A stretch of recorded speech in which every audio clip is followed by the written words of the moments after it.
Apparently things have changed, so that must be from on high, the order. So that's all right. Not that we want to be authoritarians, but no. It's anarchy. Yeah. We're all into anarchy. We're very romantic. So yes, it's just you and me.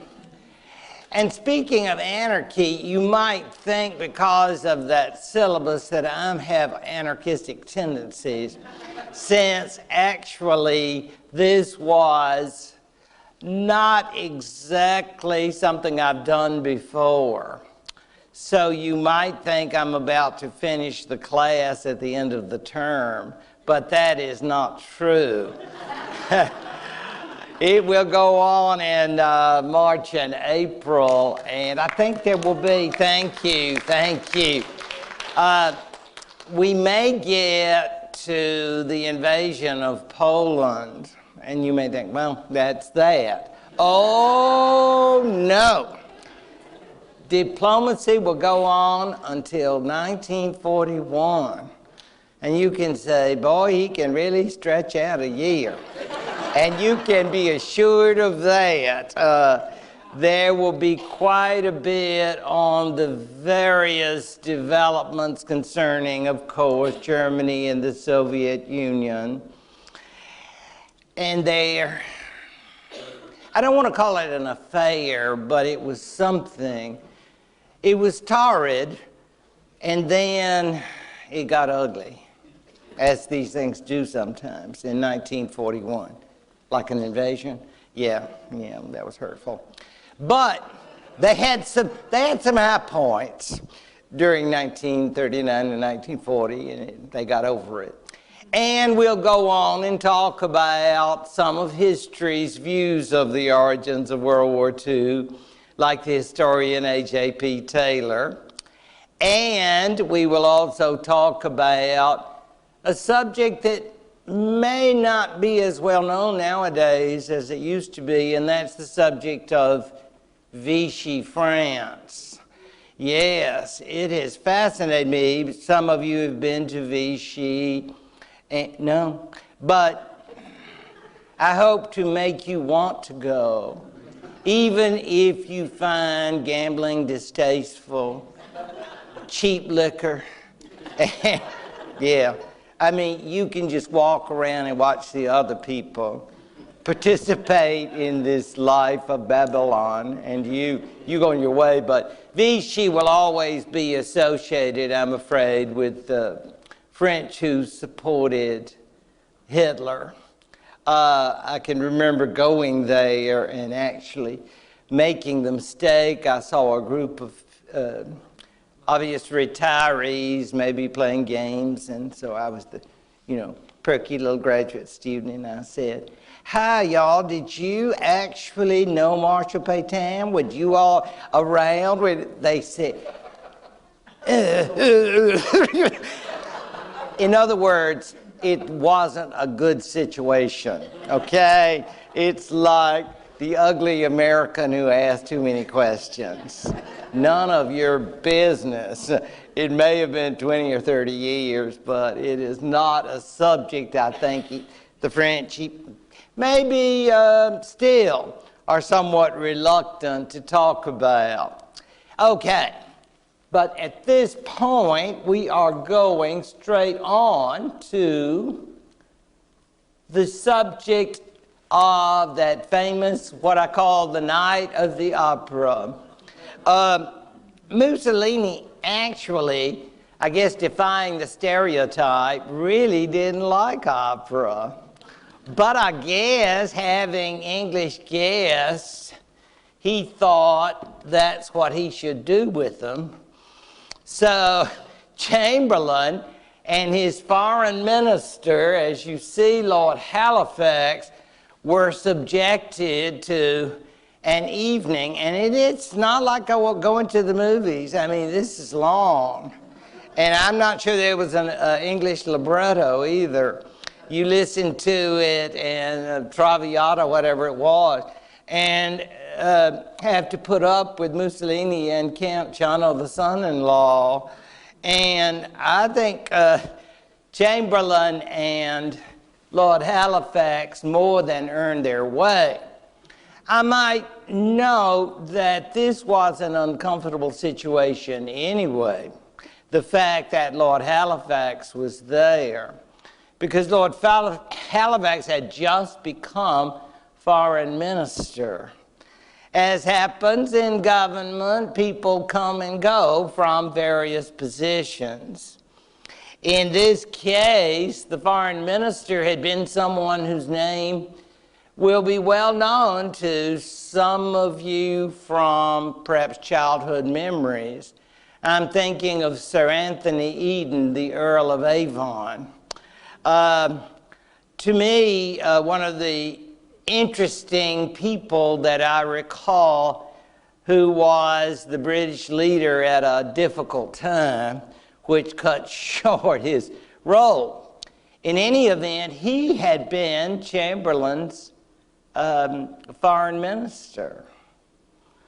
But barely 40 years old, Sir Anthony was very unhappy with Chamberlain's, I hate to call it this, but kind of wooing Chamberlain. He said, "But sir, we always have to remember what they did in Ethiopia. Let's not beg them. If we're going to have this relationship, they have to, oh, let's not give up, Anthony. I think there's so much that we can do there." And so finally, Anthony Eden left his office. And of course, this brings in the whole subject of what we remember, sadly, Neville Chamberlain for. It's hard to believe, as much as people talk about him in the origins of World War II, how very short his time was. You know, he died in 1940, shortly after he resigned as Prime Minister. He did not live long. He came, of course, from an extremely prominent family.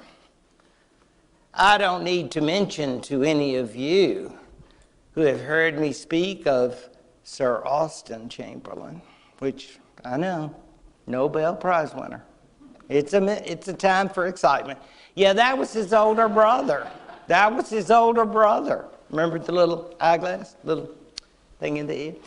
The Chamberlains were a very prominent family. They had been known in the 1920s. His older brother had been foreign minister at the time of the Locarno Pact, which should get you pretty excited. It should. If you're not excited, you may have been asleep when I talked about that. So, we won't say anything about that, but you revealed the shame. Okay, but anyway, so, and to make it even more exciting, their father was Joseph Chamberlain. Control yourselves. Joseph Chamberlain. You say, no, yes. They are all part of the same family. Joseph Chamberlain, who was the great free trader and the great British leader at the turn of the century. About the time of Lord Salisbury, for those who are more interested in the conservatives.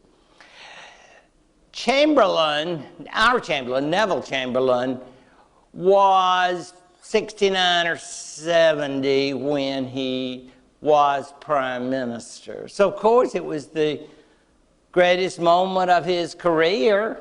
He had been mayor of Birmingham, and we are speaking now of the United Kingdom, not our own beloved city. And then, as now, Birmingham was a major city in the United Kingdom. He'd had a lot of experience in working with labor and business in terms of negotiations. And so there's no reason why he wouldn't have been a good choice to succeed Stanley Baldwin. I guess the policy of appeasement, which has such a bad name now, comes about because he thought he could use appeasement when he was mayor of Birmingham, and now he could do the same thing. In other words, it's like sitting down with people and finding out what this one wants and then what the other one wants, and trying to achieve some sort of agreement that basically no one likes but will accept, which makes nobody happy, but it seemed to work. The business I always like to bring up is that he had been, at the age of 69 or 70, he'd been around. He'd been around through the Great War. And you know yourselves, we all see this out in public. We see people who were wounded or otherwise hurt in even Iraq and Afghanistan nowadays. And I think the enormity of the British losses in the Great War really did affect him in terms of what he, as the Prime Minister, would be willing to subject the British people to. So that's my little essay on behalf of Neville Chamberlain. I just feel like I have to say that before we start with the historical reality. Even in, as I say, 1938, he was already facing problems because here he is trying to lure Mussolini away from Hitler. He goes there and deals with him there and seems, in Eden's view, even before the opera, to be more or less making concessions. Some of you will remember the Stresa front. If you don't, you'll need a review, okay? If you intend to pass the course, these are things you'll need. It will be covered on the exam, okay? So don't think you'll get away with it. Okay, the Stresa front. And to show that, you and I can go to Stresa if you can raise the money, and we can take a trip, and I'll give you the tour. And you can see where the British, the French, and the Italians met in 1935. Now you say, yes, there they are. How do we like that? Those nice boys. Do they look familiar? Have you seen them before? I bet you have. Of course. I mean, that glamour puss on the end, Sir Winston Churchill. Yes, yes. He was already, at the time of that photograph, what the British like to call a backbencher in Parliament.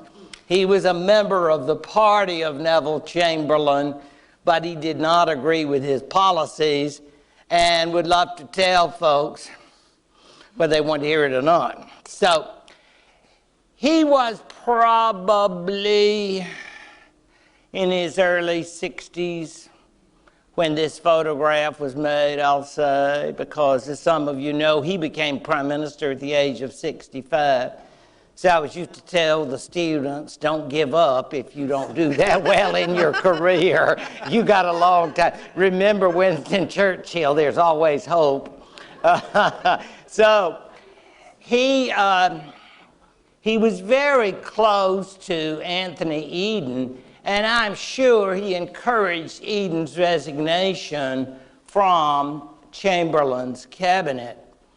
And what we note about that, of course, is the fact that while they were conservatives, they did not agree in any way, shape, or form in the policy of appeasing the Italians, or indeed certainly not the Germans, and that's, of course, why Eden left the cabinet. Now, Olivia, can you show this to them? I thought it was kind of interesting. Just takes a second, because I have always figured, Lord. And all the world waits to read the speeches in which Mr. Eden explains the reasons for his resignation, and Mr. Chamberlain the government's foreign policy. And you can only imagine everybody just sitting on edge about that, because it would note in another, you know, these are the kind of things they used to show at the movies. And it would say, oh, well, this is the most terrible thing that's happened since the abdication. So everybody was still thinking about, you know, the abdication of King Edward VIII. And you can imagine now Eden stepping down, the press, the media, go after this just like they do nowadays. So everything was abuzz because, I mean, you step down for no announced reasons. It's not like Chamberlain fired him. He just said, I just can't take it anymore. I just disagree with you that much in terms of the way you are treating Mussolini. Well, of course, what that's going to mean is that as we get to the issues of the Czechs, and it's going to be a big one.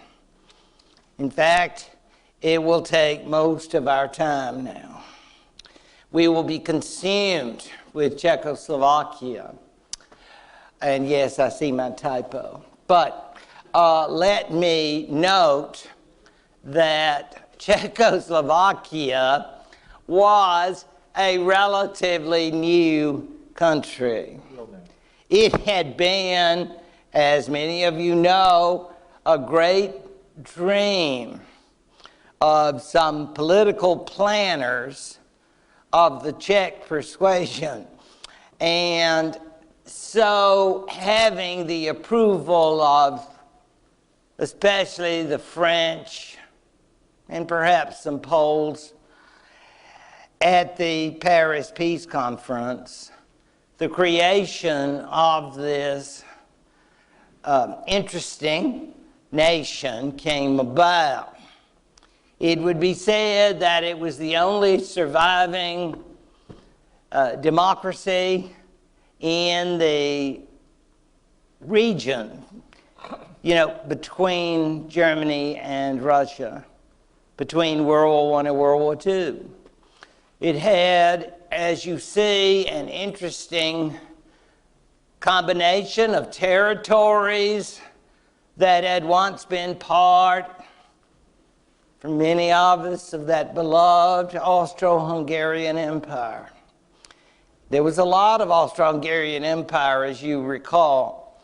And so the various territories are brought together, as you can see, including the purple, would you call it purple or lilac?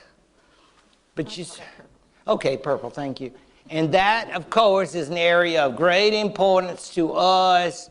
Bohemian, Moravia, interesting, and Slovakia. But all of this is simply to be understood that this is kind of like an artificial creation. And so we have lots of different groups, a lot of different folks. They're all coming together in one country. But, as many of you know, the Czech people tend to be dominant there. I'm sure they love their neighbors. I am not doubting that. We have many Czech friends, maybe some here today. And so, for these Czech people, lovely people they are, fine people, outstanding. We say to these Czech people, this is in no way meant as criticism. We do understand, however, that those who lived in other regions were not always keen on being in a state run by Czechs. Was that diplomatic? I think it was. Okay, thank you. Now, it is said, and I agree, that perhaps the Depression of the 1930s created a dislike among the various ethnic groups that would not have been as severe. In other words, the Depression exacerbated the ethnic differences of Slovaks and Czechs and that other group in the extreme West.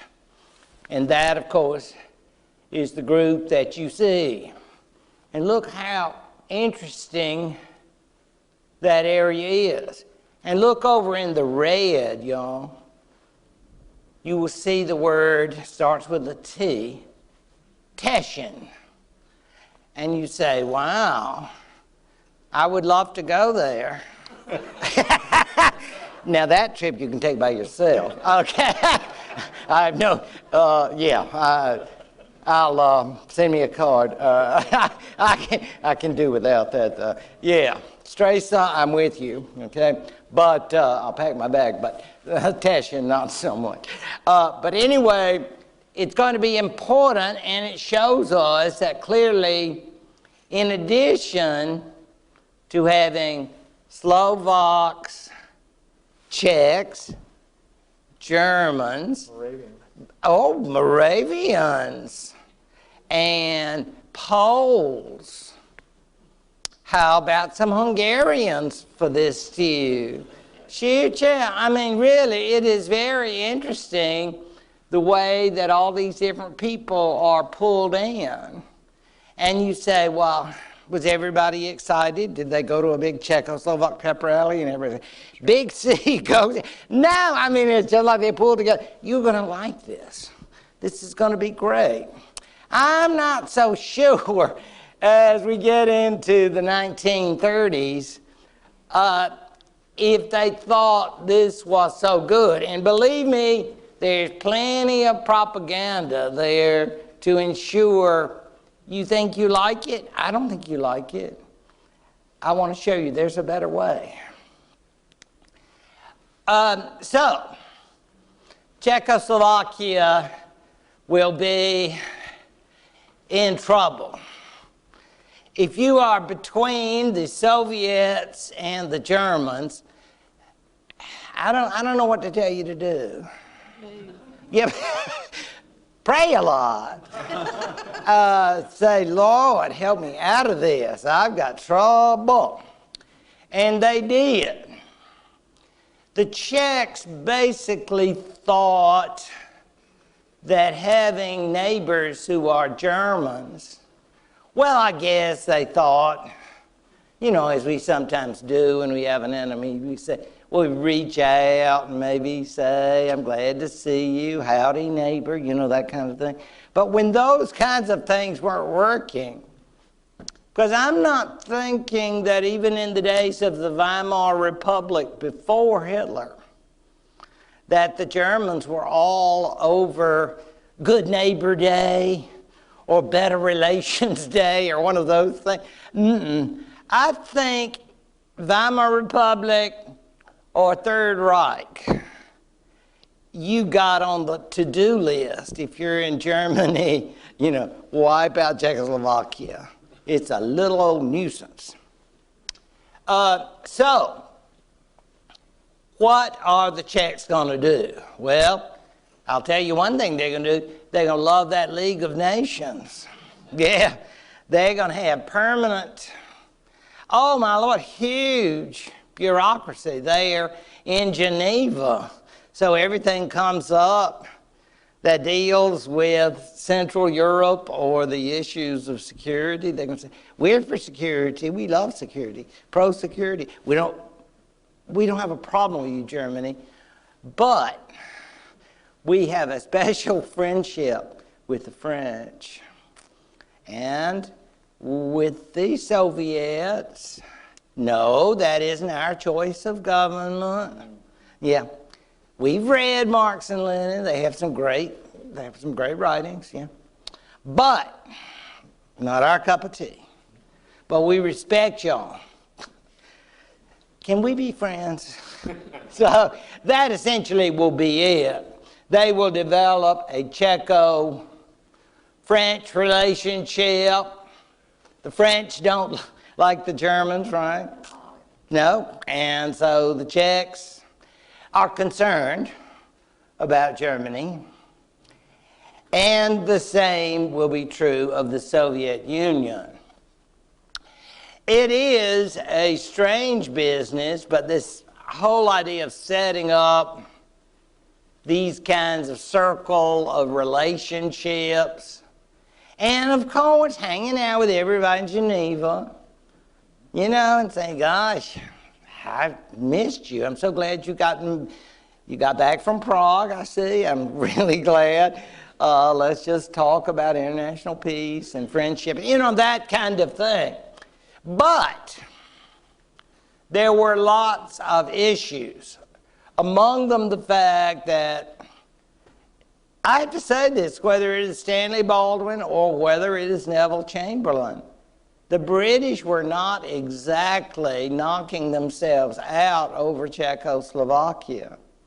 Perhaps you've heard the statement on tape when Neville Chamberlain actually said, Czechoslovakia is a faraway place about which we have little knowledge. And people have often mentioned that, how could a British Prime Minister say that? Well, that's probably the way that most British people felt at that time. Yes, we have India. Yes, we have Hong Kong. Yes, we have a worldwide empire. But that's that. This is basically the feeling, why do we have to get ourselves embroiled in the problems of Czechoslovakia? Believe me, we don't want another great war. And number two, there's a little old thing we always go back to, I'm sorry, the Depression. So we've got quite a lot to be concerned about. Plus, I hate to say this, personally, I'm sure that Czechs are charming, amiable. Funny. You want funny? You want to be around Czechs. Czechs win popularity contests. I can't say enough good about them. But if I were of the Hungarian or Polish background, I might not have the warm feelings that I have today, because Czechoslovakia, Poland, and Hungary did not hit it off. I'll just get it out, spit it out. There's no need to pretend.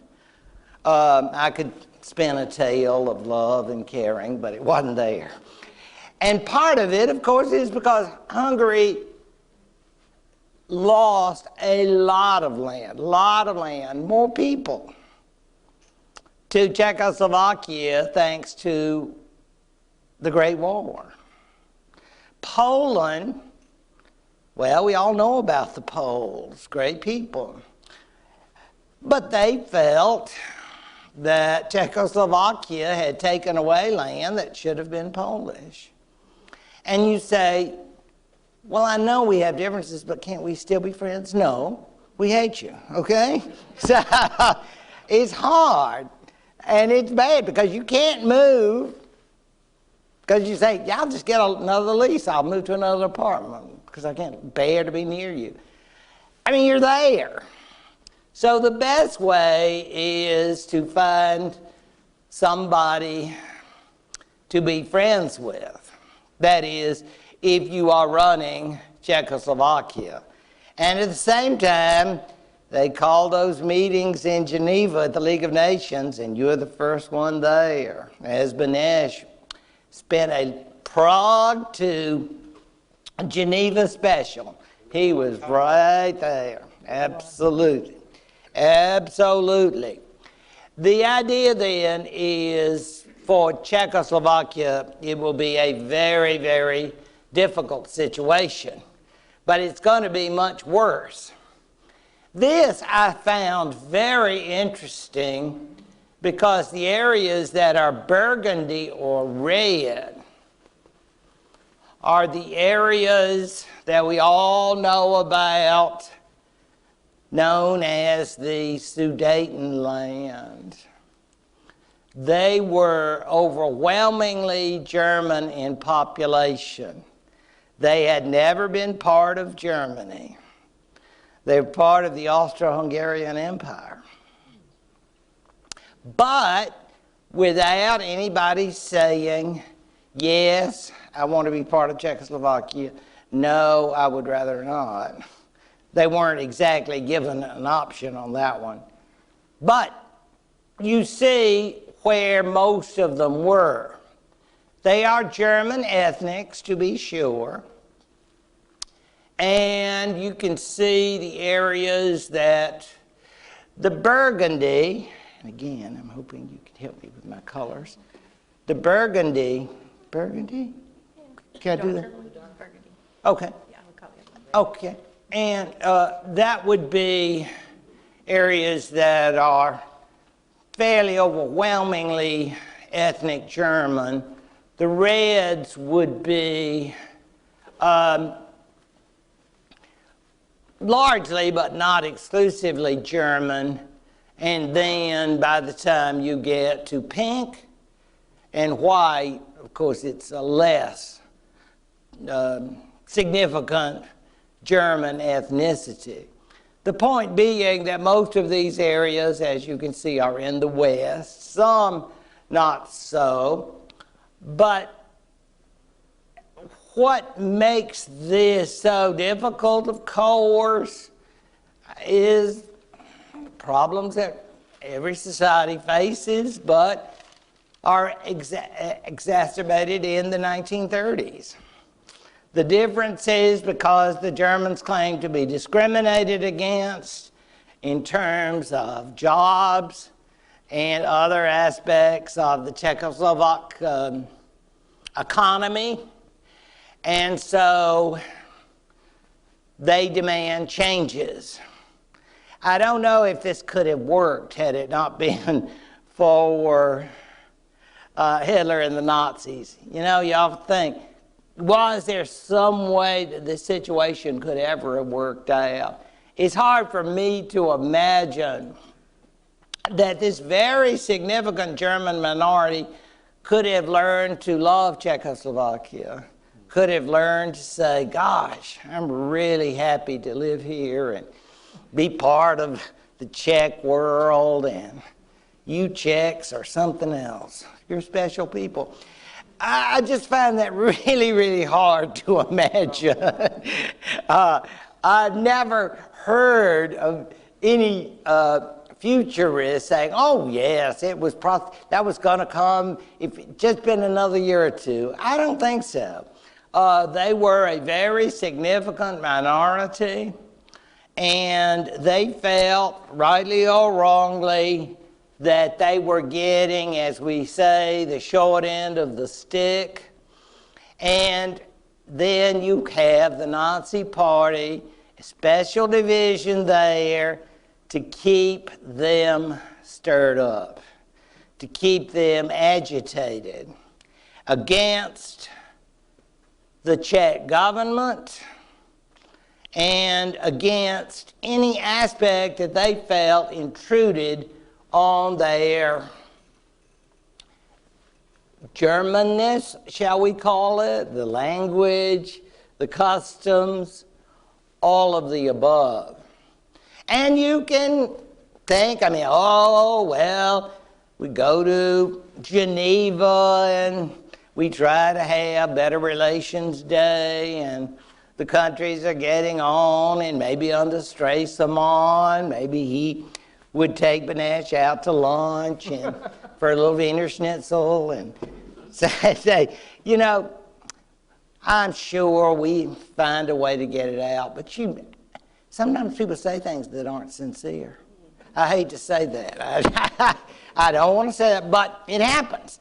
even at the Venerable League of Nations. Yes. So that is the way it went.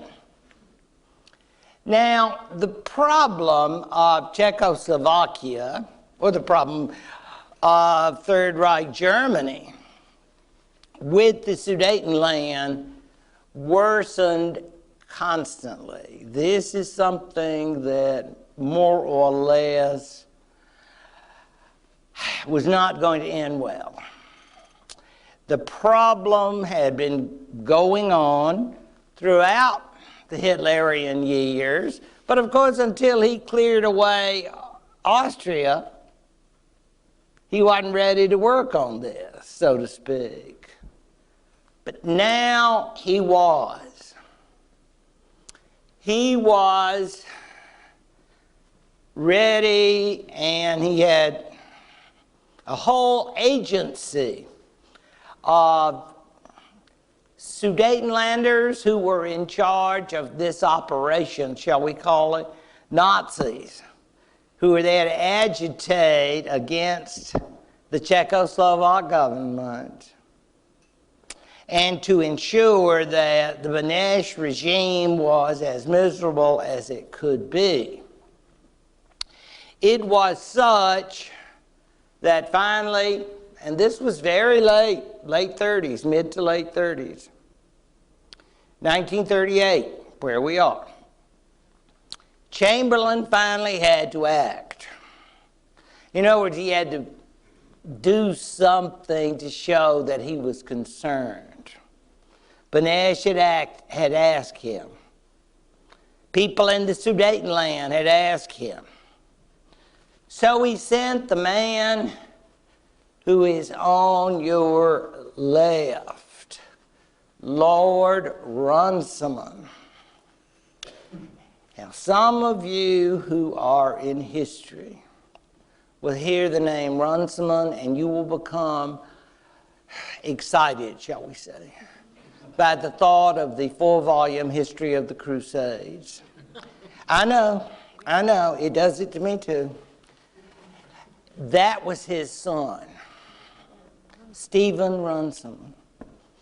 So now you know. Drop this at a party and see what people think. Impressed with the knowledge. How could you not? You mean those Runcimans? Oh, yeah. So, yeah, just watch them. Yeah, you'll score a triumph. Well, Lord Runciman, who was a liberal, he wasn't even a conservative, was head of a prominent family of merchants up in North England. And he apparently used to hunt in the Sudetenland. You know, those aristocrats in the hunting. So he actually knew people over in Czechoslovakia, and he was well known because of his business acumen. He was known for negotiations. So the Chamberlain government sent Lord Runciman and Lady Runciman in to Prague. This Runciman report, oh boy, the media really got a hold of this. When they found out that Runciman had all these friends in the Sudetenland, that they used to go hunting and that kind of thing, it was more or less, how can you really trust anything Runciman thinks? He's not really objective. But at least they were trying. I don't know. The face of the president may not look exactly happy, but at least they were doing something. I mean, it's like, what do we say now? Proactive in them. So at least they're proactive. They're going there and making a report and interviewing everybody. And then he and Lady Runciman come back home. So the Runciman report is based on this mission is not what Benesh is going to say, because again, you just can't please everybody, but the report's basically going to say, yeah, you know, those Sudetenlanders, they've been abused and discriminated against, and their feelings are hurt. Oh, I know. I'll talk like on the streets. Bent out of shape. Yeah, see, I can talk rough. So, yeah, that was, I know that language. But that was the idea, and it's basically like, this is not what they want to hear in Prague, but it's definitely what they want to hear in London, because it means that, in effect, they don't have to take the Czech government's side now. So the Runciman report has great significance, but it doesn't have the significance that the Czechs wanted, because they wanted to be told, yeah, you got a hard time, and we love you, and we want to be there with the French and the Soviets. Well, I don't think we want to be with the Soviets in any event, but we be with the French and look after y'all, because y'all are nice people. It didn't work out that way. So Lord Runciman, he leaves our story, but he is definitely an important figure in the process, no doubt about that. And this is there was something about this creature that made me want to put that picture up. Von Ribbentrop, the champagne salesman, he died in 1946, unnaturally, because he had been one of Hitler's men. And he rose at this time, 1938, our year, he rose to the position of foreign minister. You will recall that he had been ambassador to Great Britain. He was the one, when presented to King George, he gave the Nazi salute, and he made such a unpleasant impression. Von Ribbentrop was essentially a sycophant on behalf of Hitler, and not a pleasant one at that. But he enjoyed great power, and as such, he will be the individual, and he was fluent in English.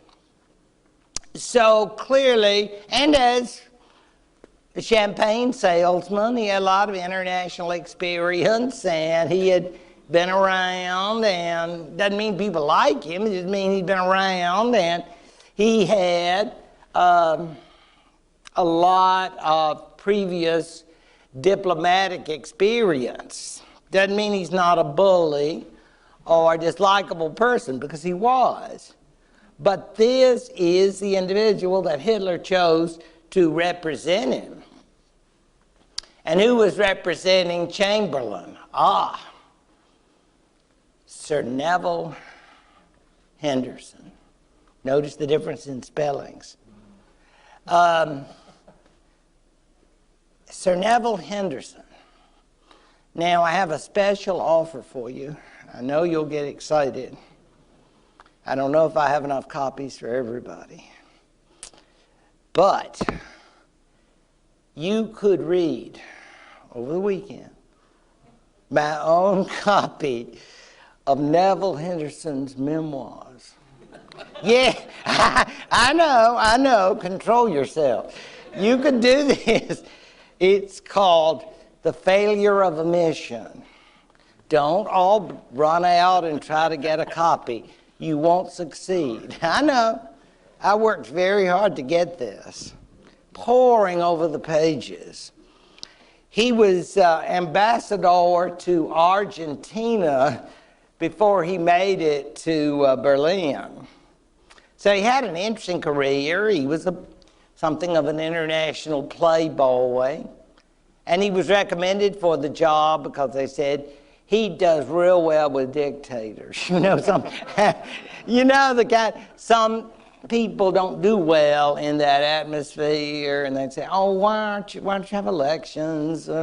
What about some campaigns around here?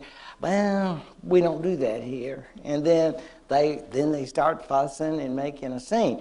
But Sir Neville apparently was not uncomfortable in Hitlerian Germany. I am not saying he was by any way, shape, or form a Nazi, because he was not. But he is not going in any event to say, if you take one more country, Adolf Hitler, the British government's going to get mad and going to do something mean to y'all. He never does. It's more the policy that the Prime Minister wanted to have. What are some points where we can work together that, yes, the Czechs can be obstinate. They're dear and lovable people. And yet, they can sometimes be troubling. And we understand that, Fuhrer. But let's see, though, can't we come together and do something to preserve peace? And the hope is that then the Germans will say, yeah, peace. Well, that's Sir Neville Henderson's story. And you see that clearly his mission would come to an end in 1939, and he was really hurt. He kept thinking, gosh, I wish there was some way that we could continue to talk, and it was just like von Ribbentrop. I don't know, when they break diplomatic relations, we had to go to war, that must be really a difficult point, You stop by the office in Berlin and you pick up your papers, and because you're saying Auf Wiedersehen and it's been real, that kind of thing, because it was definitely over. Well, this class is definitely not over, but now you have 4.5 minutes for your break. What was that clapping? You can't, 4.5 minutes, okay, that's all you have. Okay. So, as you see from the dates of Sir Neville, he's there during the latter stages of Anglo-German relations, because when Sir Neville Henderson leaves, there aren't going to be any more ambassadors.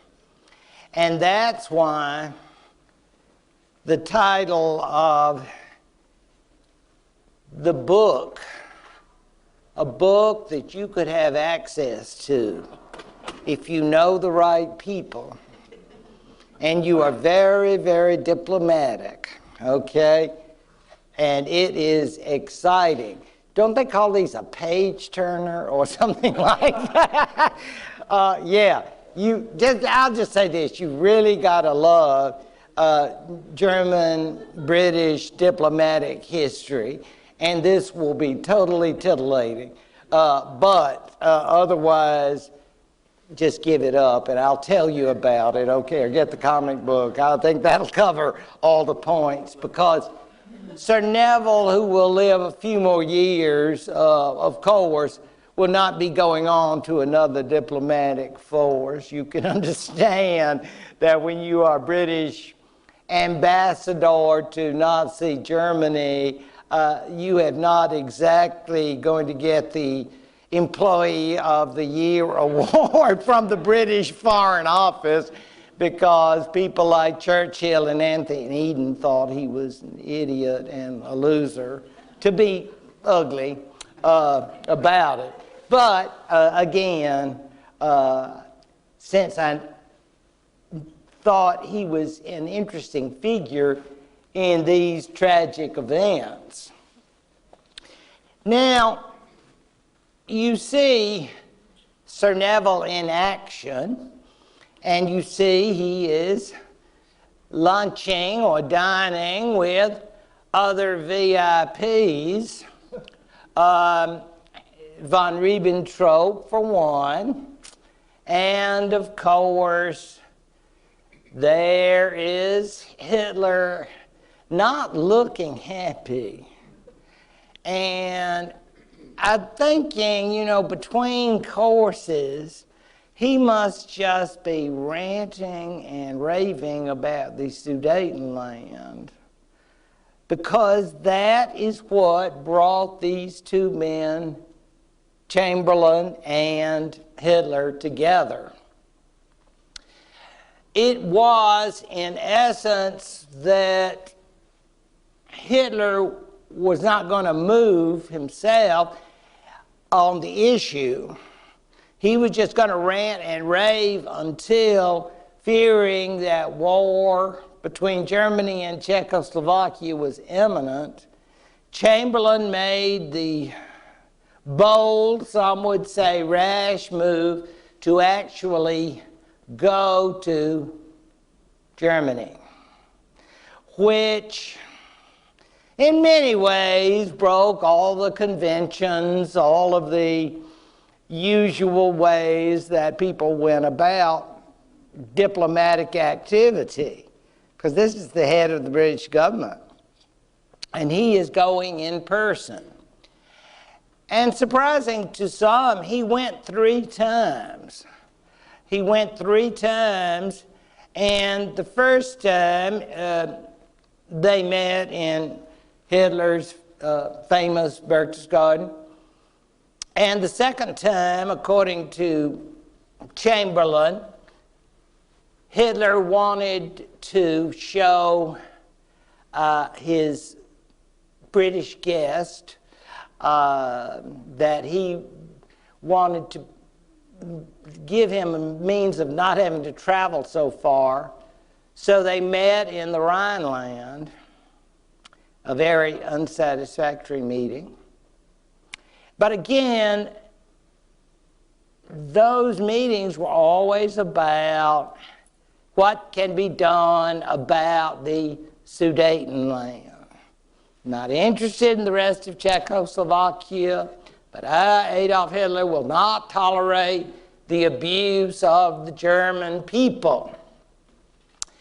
On and on. That's, of course, what the issue was. The reason there were, well, total of 3 trips, but the reason for the first and then the second one was that after the first one, or in the first one, Chamberlain thought he had a deal of sorts. And then he was so excited when he got home and made some announcements. But then he went back to seal the deal, and Hitler said, well, that was then. There have been some changes, and we need to move things up. Meaning the German acquisition of the territory in which the population of the Sudetenland was predominantly German ethnic. So that was the Sudeten crisis that was going on during the summer of 1938. And this is all after that Runciman mission. So you understand, if you are British in 1938, don't you figure you're thinking war is coming? It's just, it is here. And I'm thinking, if you were to ask the British, said, you know, I really do, I have some great Czech neighbors, and I enjoy being with Czechs, but this is really a little much. The British feel, in a sense, that they are being dragged into this, and you might say, who's dragging them? Well, in some ways, they feel the French are, because the French are, more or less, a British ally, and certainly the Czechs feel they need to depend on the French. Well, but that brings up the problem, going back to Leon Blum's time. What does that mean about the Soviet Union? Well, if you went to the Chamberlain home, I mean, Mr. and Mrs. Neville Chamberlain, and said, how do you feel about the Soviets? Would you like to meet some communists and invite them over to your home? I don't think so. I don't think this is going to work out. I have to say, the idea of bringing in the British into some sort of a relationship with the Soviet Union is a really hard one to do. And those of you who are Churchill people will know after the invasion of the Soviet Union, even Churchill found it very hard to begin to have a relationship with the Soviets. It's like, we can make this work. You know, I don't know. You know, I've always hated them. Oh, and he did. I mean, it's not like, oh, they're not so bad. There's some pinkos that I'm crazy about. No, I really hate them, loathe them, abhor them, detest them. Okay? I think I've covered it. And all of this then is to say that it would make it very difficult now to try to change this position. And of course, we've also got to say, what is going to bring the Soviets in to help the Czechs? Oh, I know we've got a paper document, but sometimes that doesn't always mean something. Could Olivia show that now? That would be good. This will be a little bit longer, but it's... known war, not one of them, I'll guarantee, wishes ever to be our enemy again. And so we still say honour to Mr. Chamberlain through all the doubts and aspersions of these latter days. The man who stands firm for peace deserves the trust and support of his countrymen. European peace is what I am aiming at, and I hope that this journey may open the way to get it. When Mr. Chamberlain left on his journey to Gettysburg, he flew in the face of criticism that he was truckling to Hitler. That is one of those charges which there is no opportunity of answering until the full sequel is known.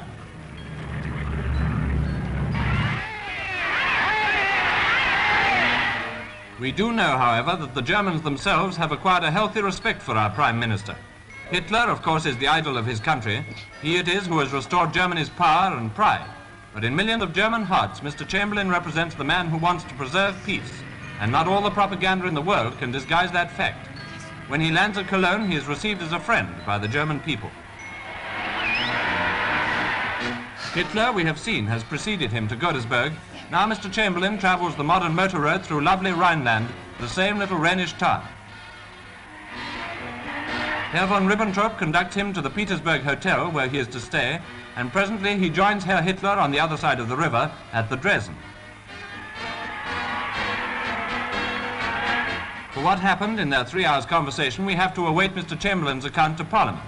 But we have the Prime Minister's statement that there was not a complete breakdown. This friendly but regretful farewell is made a day later when the course of events elsewhere seemed to frustrate further negotiation. And what were the events in question? In the first place, there was the Czech mobilization. Well, we understand, of course, that because of events in Czechoslovakia, the meeting between Hitler and Chamberlain ended somewhat abruptly, as the newsreel would suggest. And again, and you've seen the movies and all the information in which they will say they were preparing the children to be shipped out of London, and the gas masks and all the rest, as if it were the conditions of the First World War. So by the time we are in that summer of 1938, even though he's flying, and I was wondering, Yeah, it's the first time, his first trip's ever on an airplane, and I've often wondered if those airplanes were pleasant and comfortable, but whatever. He certainly would have wished that he didn't have to go, because as I pointed out, this trip that the newsreel mentions ended abruptly, and I think he went home with a very heavy heart, more or less thinking the war is coming. I mean, it's not that I'm just imagining this. I think it was very clear from the directives that he was making and the statements that he made to Parliament. As far as his relationship with the president of Czechoslovakia went, let's just say it was difficult. And I'm sure if I were the president of Czechoslovakia, I would have a difficult time too. He wanted more definite commitments from the British, as you can imagine. And Chamberlain's kind of going like, well, I'm going to try to help you with the deal, but you know, you all really did mess up.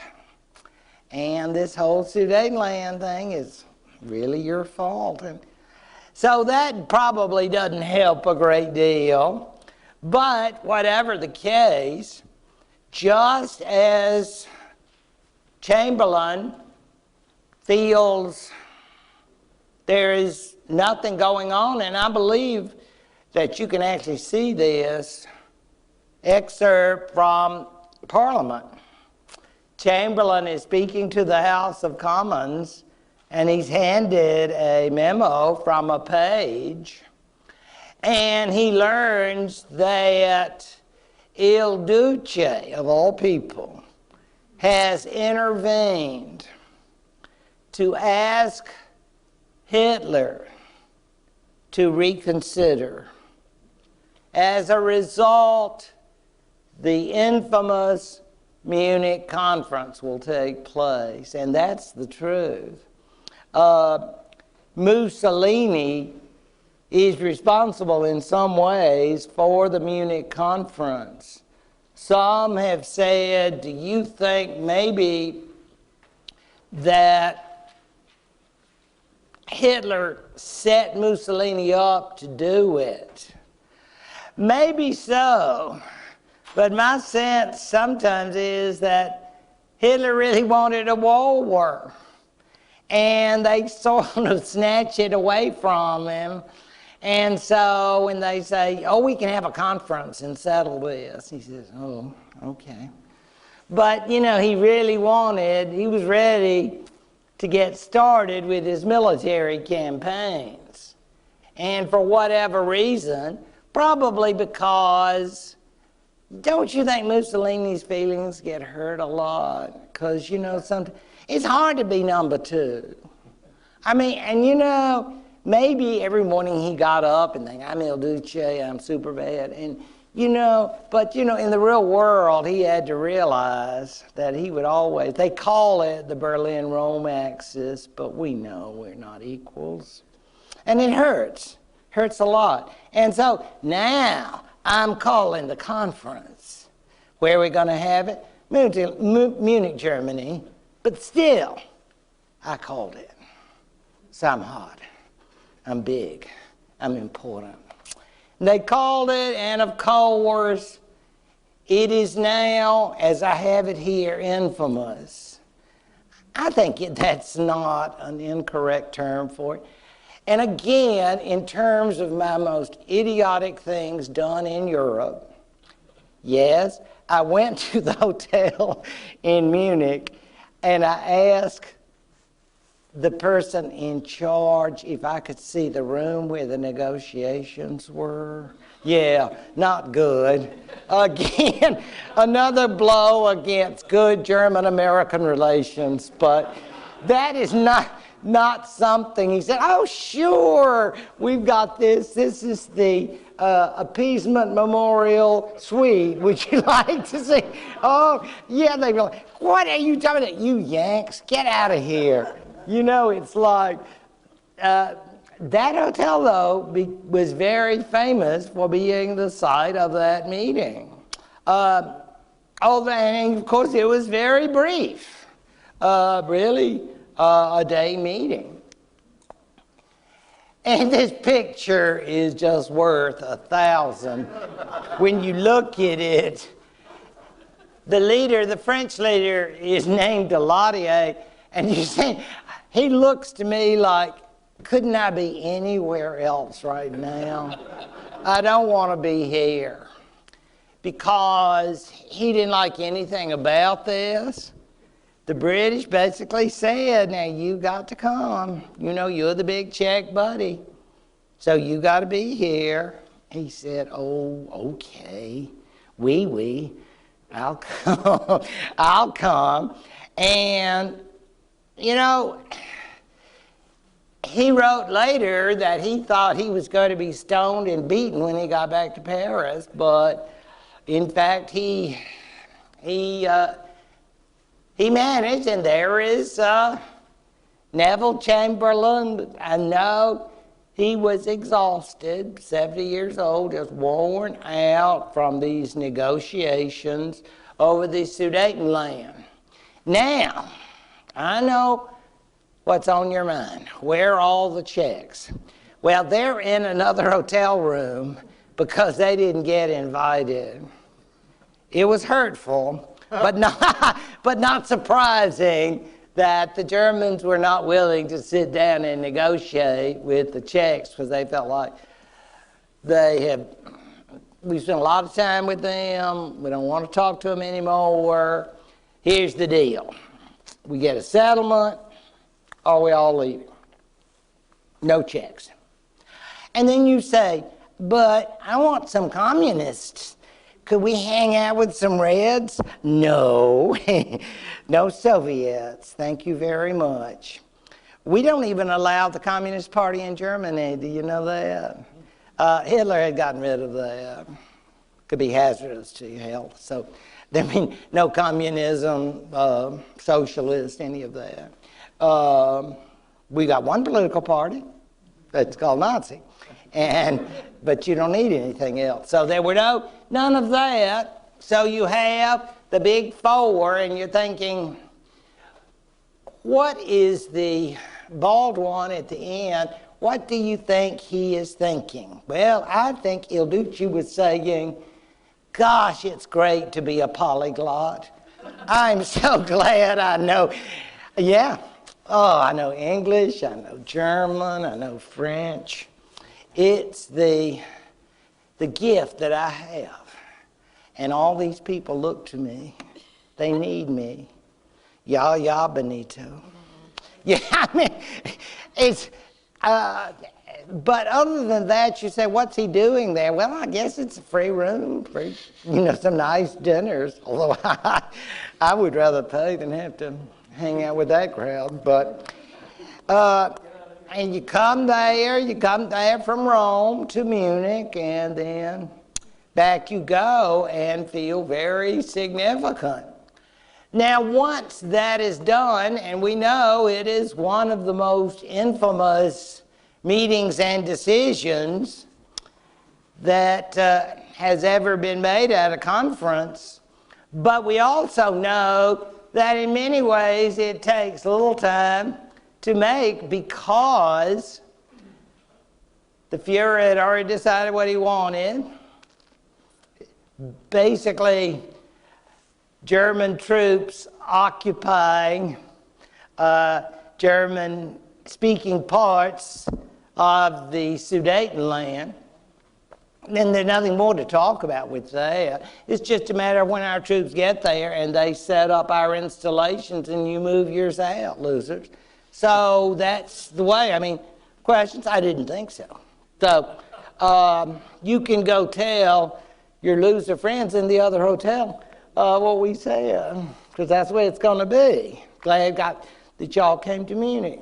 Hope you have a nice time. Have a good day. It's not in any way a negotiated incident.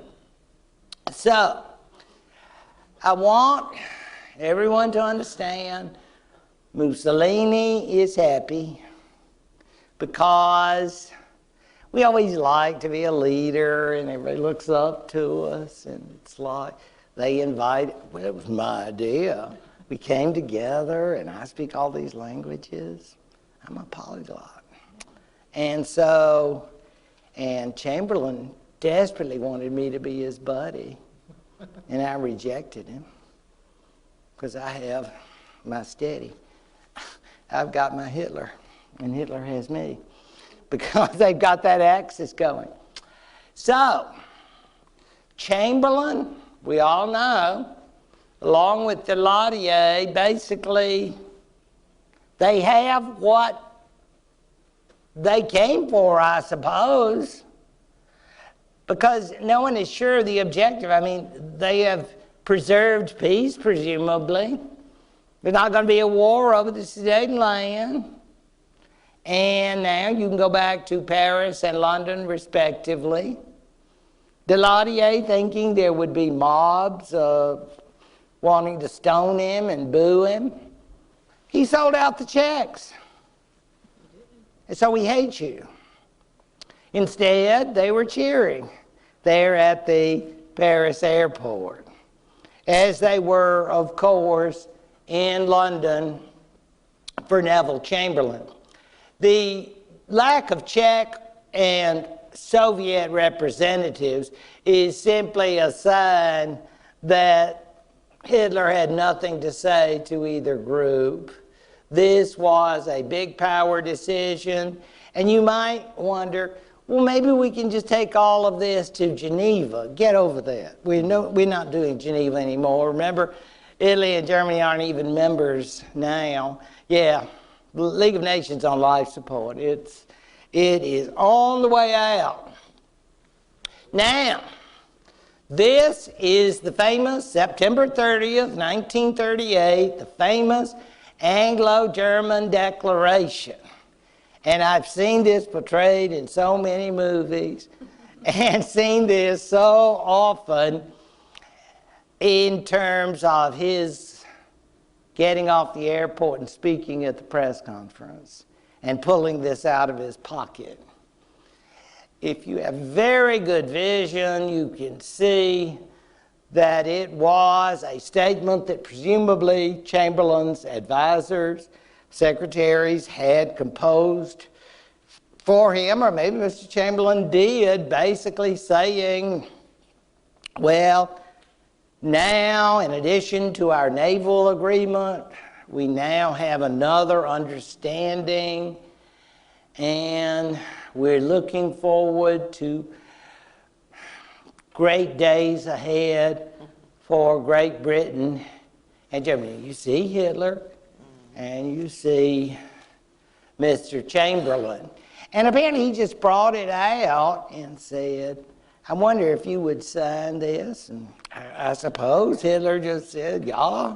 I mean, it wasn't like, I want to know more. Are there any questions? Or maybe we need to discuss these. Oh, no. You need to get on that plane. I've got work to do. I mean, you people have taken up enough of my time. So, yeah, I'll sign it. What difference does it make? I'll do what I'm going to do. He doesn't say that, of course, to Chamberlain, but I'm saying it to you. I don't think that is in any way expressed sincerely. But that doesn't mean we can't believe it. Oh, we're happy as can be. Peace for our time. The Israeli did it last time, and now we're doing it. And we are happy. Lord, they went, Mr. and Mrs. Chamberlain went to the royal residence to go out and wave to all the people with the king and queen. So this was his greatest day, believe me. It's all downhill from now. So let's enjoy it while it lasts, because it won't be long. So yes, the king and queen were right there, Elizabeth and George VI, right there, and saying, y'all are wonderful. We love you, Neville. Don't you ever forget that. At least we love you until tomorrow. Yeah, when we find out what's coming down. You say, oh, but what is this about our friends the Poles? We love Poles. Oh, there's going to be some hurt. If the Germans are going to move into one part, why can't other nations move into other parts?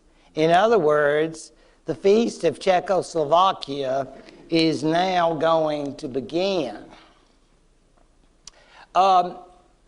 We get the idea, though, that more or less there will be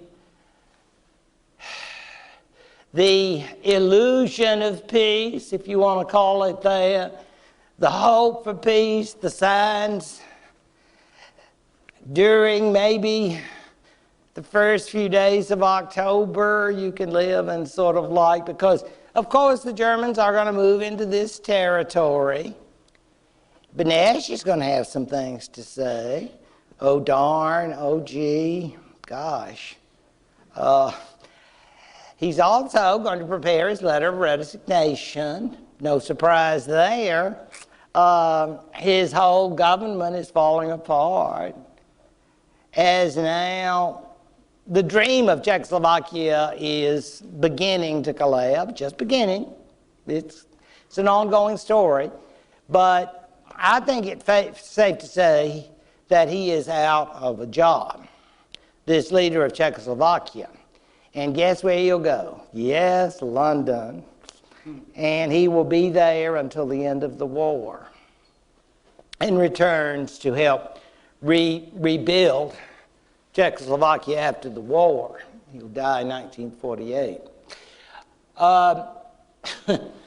Now, in that context, a week or two later, remember this one?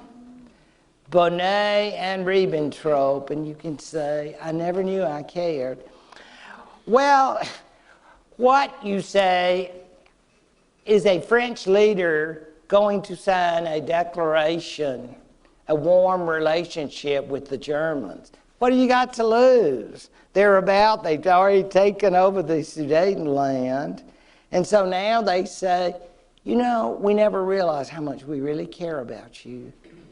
Sign this, and then let's have a big hug and maybe a little wine to show how much we care.